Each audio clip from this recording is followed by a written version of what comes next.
Vraiment, que Dieu te bénisse, frère Francis. Je loue le Seigneur pour la lumière que tu apportes sur cette écriture. Et je prie vraiment pour qu'il continue à te déverser cette sagesse afin que le peuple de Dieu soit conduit. Au-delà de ce qui a été dit, bien-aimé dans le Seigneur, moi j'aimerais, euh, je vois un aspect, c'est le même aspect, mais avec d'autres mots, je pourrais dire que en tant que chrétien, tout ce que nous faisons, avant de le faire, nous devons d'abord consulter Dieu. Vous voyez, c'est en fait, je vois derrière cette image l'image du chrétien d'après Dieu. Le chrétien d'après Dieu, c'est comme le peuple d'Israël qui est conduit dans le désert par l'Esprit de Dieu. La Bible dit que la nuit, ils étaient conduits par une colonne de nuée, et la journée, la nuit, ils étaient conduits par une colonne de feu, et la journée, ils étaient conduits par une colonne de nuée. Vous voyez? Donc, il y a un berger. Voilà pourquoi la Bible parle du berger. Un enfant de Dieu ne marche pas n'importe comment. Il ne prend pas de décision sur un coup de tête. Il ne va pas affronter un territoire juste comme ça. Il y a une conviction et une guidance qui doit venir de Dieu, bien aimé dans le Seigneur. Et vous allez remarquer, par exemple, David, lorsqu'il était plus jeune, vous voyez que là, il prend une décision, il demande la volonté de Dieu. Et cette décision va faire son succès parce qu'il devient roi de Juda.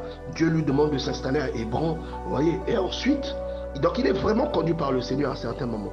Mais en fait, c'est parce que aussi, il y a des erreurs qu'il commet beaucoup plus tôt. Parce que David se marie avec la fille du roi, puisque c'est lui qui a tué Goliath.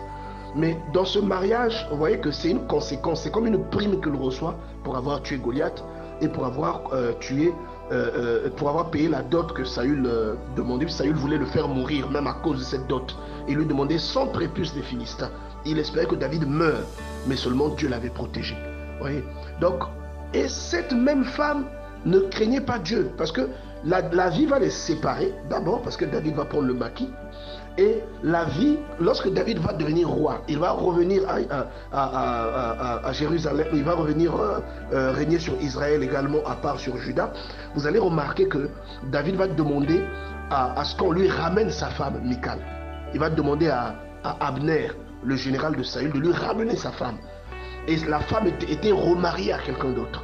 Et cette femme-là revient, mais malgré tout, cette femme n'a jamais respecté David. Cette femme n'a jamais eu vraiment peur de Dieu, et en rapport avec ce que David faisait, en rapport avec l'appel de David. Cette femme-là ne respectait pas l'appel de David, l'appel de Dieu dans la vie de David. Vous voyez? Lorsque l'arche de l'alliance va venir dans la ville, elle va mépriser David qui célébrait Dieu. Pendant que tous les autres membres de la cour royale, tout le peuple se réjouissait. Et tout le peuple était en admiration en voyant comment le roi dansait. Mais cette femme-là va mépriser le roi. Et la Bible dit qu'elle n'a jamais eu d'enfant. C'est-à-dire Dieu l'avait frappée de stérilité. Vous voyez? Donc, et là, vous voyez que David s'est marié à des femmes sans consulter réellement la volonté de Dieu. Parce qu'il y a une loi chez les prophètes, dans la loi hébraïque, qui dit qu'un roi ne doit pas avoir un grand nombre de femmes, de peur que celles-ci ne détournent leur cœur, ne détournent son cœur vers des mauvais penchants. Et David a eu peut-être 7 ou 8 femmes, sans compter les concubines.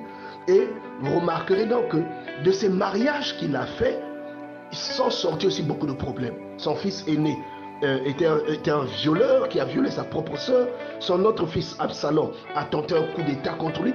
Son autre fils, comment tu l'appelles, il avait un autre fils qui tentait pendant qu'il était vivant et que lui il avait donné la royauté à Salomon.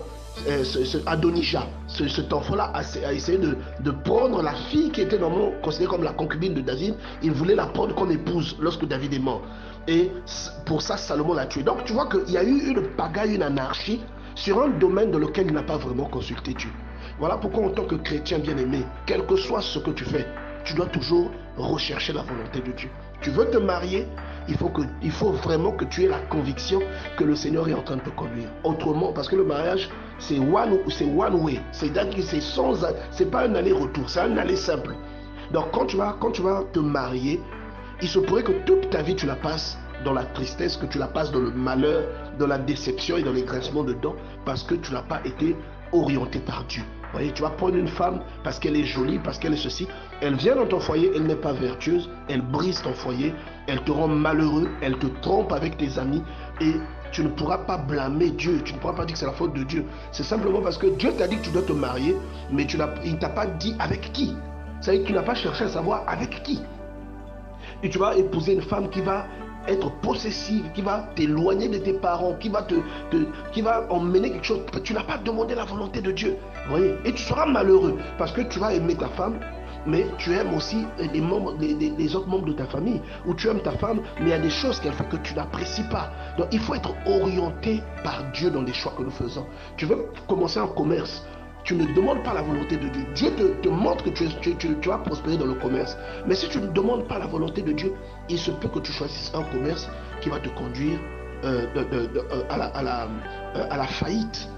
Et tu ne pourras pas blâmer Dieu, bien aimé dans le Seigneur. Vous savez, bien aimé, les choix que nous faisons dans la vie, non, ce sont ces choix-là qui déterminent notre succès et notre échec.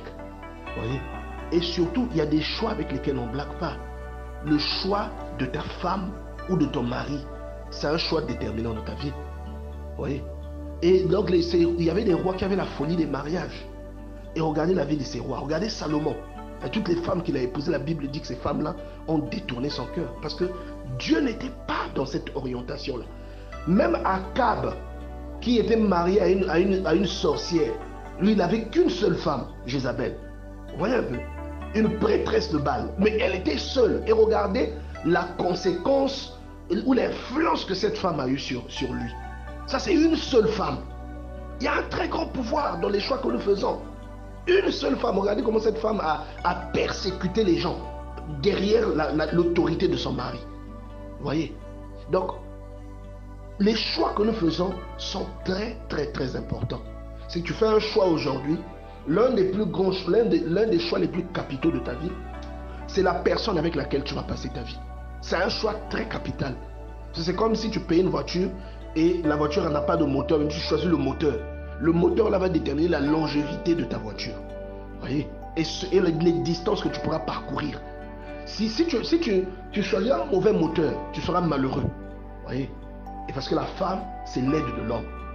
Et on a eu des rois qui n'avaient pas ce discernement, qui se sont mis à choisir des femmes à gauche et à droite, à gauche et à droite. Et ça a fait leur perte. Vous voyez? Et ce n'est pas que ça, mais on peut aussi choisir une femme ou un homme qui n'en est pas un.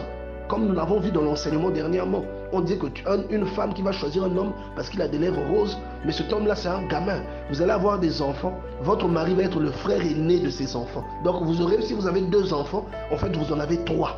Plus votre mari, quoi, que vous devez aussi élever comme un enfant. Voyez, il n'a aucune vision, il ne sait pas où vous conduire.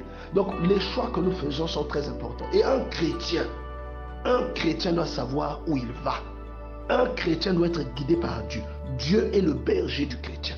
Vous voyez? Dans toutes les décisions que nous prenons, Dieu doit nous conduire. Dieu doit nous accompagner. Dieu doit nous orienter.